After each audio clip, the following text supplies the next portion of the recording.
Here are the names of my first 4 American female friends: Sophia, Dorothy, Rose, and Blanche. You got it, right? It just happens that when I came first to the United States on August the 2nd, 2000, in my naivete, I believed I speak some English. Well, I was wrong.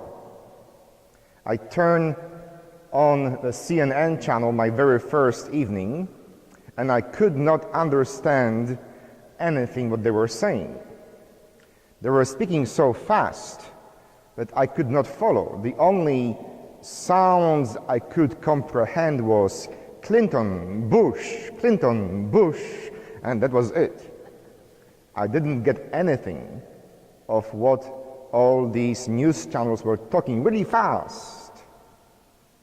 Luckily for me, I discovered Lifetime channel. You see, Golden Girls spoke very slowly and clearly. I could follow along with Sophia, Dorothy, Blanche, and Rose Nyland. I could understand even the jokes. I was very happy with the Golden Girls. They became my best friends at least for 6 months.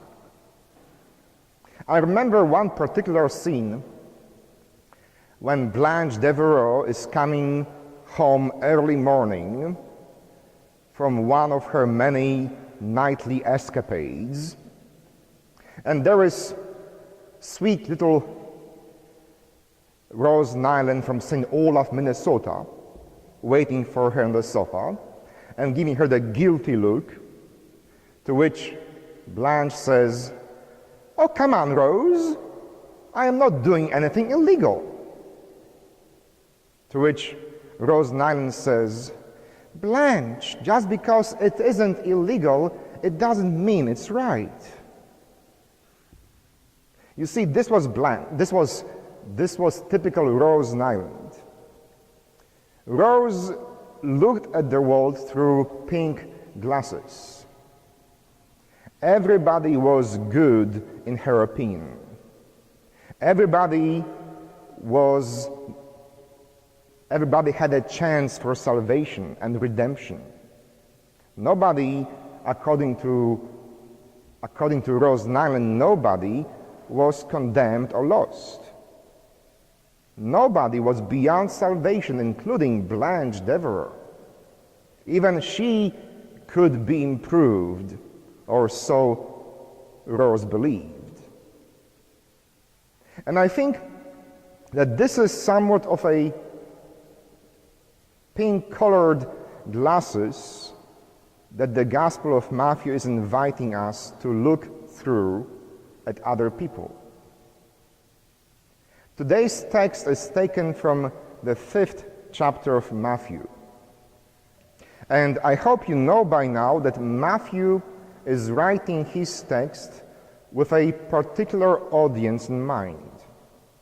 Matthew is writing his gospel to people of Jewish heritage, to people who are very familiar with the Hebrew Scriptures, with all the prescriptions of the law of Moses.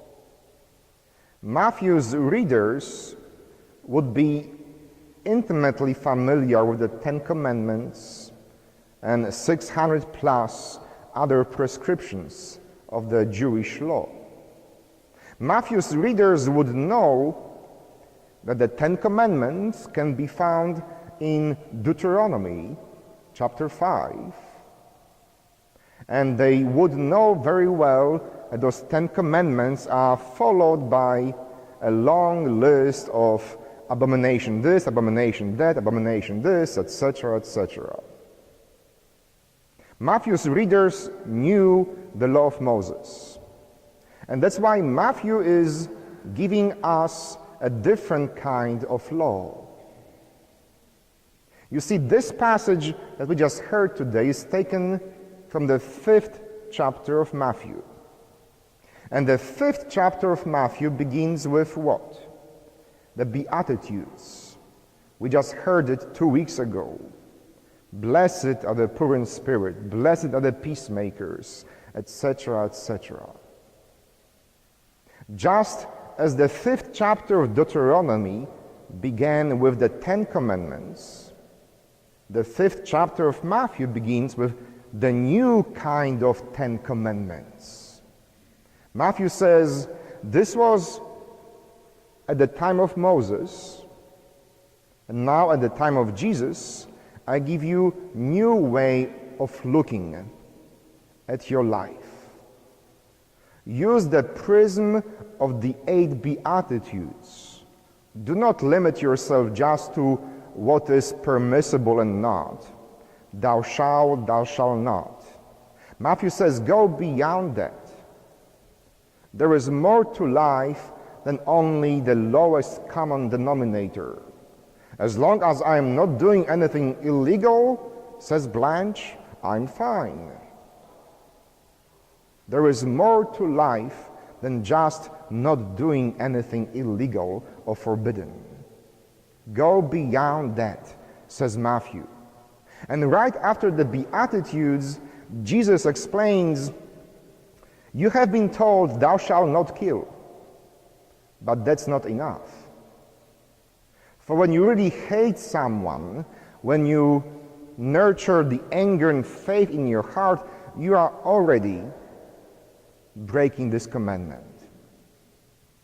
You have been told, thou shalt not commit adultery. But that's not enough. For when you are married to one person and you lust after another, and this is destroying your relationship, you are already committing adultery. Do not be satisfied with the lowest common denominator. See your spiritual life as something more than that. Give yourself a chance to go beyond thou shalt and thou shalt not. And remember, and these instructions are replacing a long list from Moses about abomination this, abomination that. Matthew clearly has an agenda in his mind. Matthew is saying, this was Moses, this is Jesus. And Jesus is not saying, forget Moses, but Matthew's Jesus is saying, go beyond that. You can do better than that.